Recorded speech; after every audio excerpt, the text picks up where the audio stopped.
नमस्कार. परीस फाउंडेशन प्रस्तुत या खास भागात आपल्या सगळ्यांचं स्वागत आहे. आज आपण एक अशा अनुभवाबद्दल बोलणार आहोत जो मला खात्री आहे आपल्या सगळ्यांनी कधी ना कधी घेतलाच असेल. ती विचित्र नकोशी वाटणारी शांतता. हो, तेच ऑकवर्ड सायलेन्स. चला तर मग ह्या मागचं सायन्स काय आहे ते समजून घेऊया. एकदा विचार करा, मित्रांसोबत मस्त गप्पांचा फड रंगलाय, विनोद सुरू आहेत, हशा पिकतोय आणि अचानक सगळं शांत, एकदम शांत, एक शब्दही नाही. अगदी ती पिन ड्रॉप सायलन्सवाली अवस्था. आणि पोटात एकदम गोळा येतो की अरे बापरे, आता कोणीतरी काहीतरी बोला नाहीतर जाम अवघड होईल. होतंय ना असं आपल्यासोबत. पण असं का होतं? म्हणजे आपण शांत का नाही बसू शकत? तर यामागे एक पक्कं सायकोलॉजिकल कारण आहे. आणि गंमत म्हणजे त्याचा संबंध वेळाच्या अगदी अगदी छोट्याशा भागाशी आहे. अगदी बरोबर. सायकॉलॉजीमध्ये ना याला द 4 सेकंड रूल असं म्हणतात. आता ऐकायला हे खूप साधं वाटतं, पण हा छोटासा नियम आपल्या सोशल बिहेवियरवर म्हणजे आपल्या वागण्यावर खूप मोठा परिणाम करतो. बघूया तरी हा नियम नेमका आहे तरी काय. फक्त 4 सेकंद. हो, अगदी बरोबर ऐकलंय. रिसर्च असं सांगतं की बोलता बोलता जर 4 सेकंदांपेक्षा जास्त वेळ शांतता पसरली ना, तर आपला मेंदू त्याला एक प्रकारचा धोका समजतो आणि आपल्याला आतून अस्वस्थ वाटायला सुरुवात होते. आणि विचार करा, हा वेळ इतका कमी आहे की आपल्याला हे जाणवत सुद्धा नाही, पण आपल्या इमोशन्सवर आणि त्या असुरक्षिततेच्या फिलिंगवर त्याचा डायरेक्ट परिणाम होतो. याचं मूळ आहे आपल्या उत्क्रांतीत, म्हणजे एव्होल्युशनमध्ये.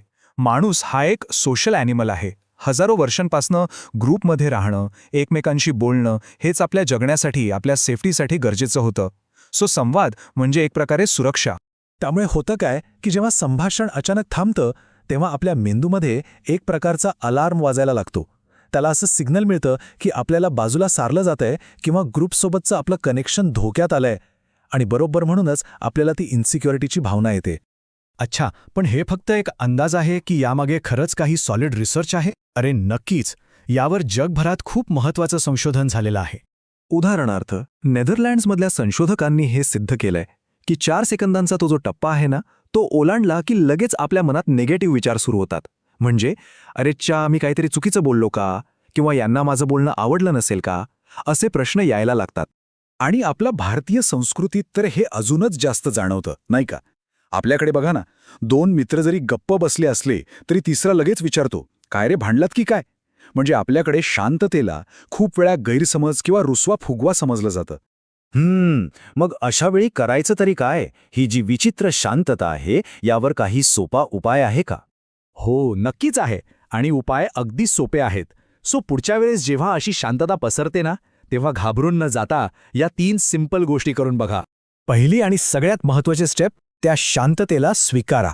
घाबरून इकडे तिकडे बघण्याऐवजी एकदम शांत रहा, समोरच्या व्यक्तीच्या डोळ्यात बघा आणि एक छोटीशी स्माईल द्या. बघा, असं केल्यानं आपण घाबरलेलं नाही तर कॉन्फिडंट दिसतो आणि परिस्थिती आपल्या कंट्रोलमध्ये येते. दुसरी आयडिया तर यापेक्षाही सोपी आहे.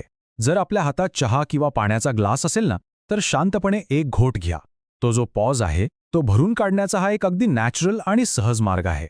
आणि तिसरा उपाय, प्रश्न विचारा. ती शांतता भरून काढायला स्वतःबद्दलच काहीतरी बोलायची घाई करण्याऐवजी समोरच्या व्यक्तीलाच एक साधा प्रश्न विचारा की ह्यावर तुमचं काय मत आहे, किंवा असं काहीतरी. यामुळे होतं काय की बोलण्याची जबाबदारी विभागली जाते आणि संभाषण परत रुळावर येतं. म्हणजे शांततेला घाबरणं हे कुठेतरी कॉन्फिडन्स कमी असल्याचं लक्षण आहे का? की याकडे बघण्याचा अजून काही वेगळा अँगल असू शकतो? अगदी. हे वाक्य खूप महत्त्वाचं आहे.